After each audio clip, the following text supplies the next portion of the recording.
പുതിയ ക്യാംറി 2024 ആണ് എൻ്റെ മുമ്പുള്ളൊരു വാഹനം. എങ്ങനെയുണ്ട് വണ്ടി? അടിപൊളിയല്ലേ? അപ്പോൾ ഈ ഒരു വാഹനം വാങ്ങാനായിട്ടുള്ള 7 റീസൺസ് ഞാനൊന്ന് പറഞ്ഞു തരട്ടെ. പോയിന്റ് നമ്പർ 1, ഈ വാഹനത്തിൻ്റെ ഡിസൈൻ ലാംഗ്വേജ്. സംഭവം ടൊയോട്ട ആണെങ്കിൽ പോലും ഈ വാഹനത്തിൻ്റെ ഡിസൈൻ ലാംഗ്വേജ് ഇപ്പോൾ മാറിയിട്ടുണ്ട്. എവിടെയൊക്കെ നമുക്ക് ലക്സസിൻ്റെ ഫീൽ നൽകും. അതിൻ്റെ റീസണിൻ്റെ അകത്ത് വരുന്ന ഹാമർ ഹെഡ് ഫേസ് ആണ്.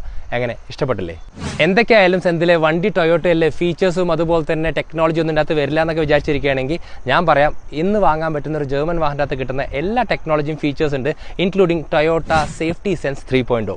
ഈ സെഗ്മെന്റിൽ one of the best interiors with lots of physical button. Actually ഇതിപ്പോൾ മേജർ മിസ് ഔട്ട് ആണ് എല്ലാ പുതിയ വണ്ടിയിലും. പുതിയ ജനറേഷനകത്ത് NVH ലെവൽസിനകത്ത് മേജർ ആയിട്ടുള്ള ഇംപ്രൂവ്മെന്റ് നിങ്ങൾക്ക് കാണാൻ സാധിക്കും. ഇതിന്റെ മുമ്പത്തെ ജനറേഷൻ ക്യാമറയിൽ ഞാൻ ഒരിക്കലും ഒരു 100 കിലോമീറ്റർ സ്പീഡിൽ ഇങ്ങനെ തിരിക്കാൻ പറ്റാറില്ല. അതുമാത്രമല്ല, ഈ വാഹനത്തിന്റെ ഡൈനാമിക്സ് നല്ല രീതിക്ക് മാറിയിട്ടുണ്ട്. ഭയങ്കര കോൺഫിഡൻസ് ആണ് എനിക്ക് ഈ ഒരു വാഹനം ഓടിക്കുമ്പോൾ കിട്ടുന്നത്. ഇത്രയും കാലം റിയർ സ്പേസിന് വേണ്ടിയിട്ടാണ് ക്യാമറ അറിയപ്പെട്ടിരുന്നെങ്കിൽ ഇപ്പോൾ വരുന്ന ഈ പുതിയ ജനറേഷൻ്റെ അകത്തുള്ള ഏത് സീറ്റിലിരുന്നാലും ഈ ഒരു സെയിം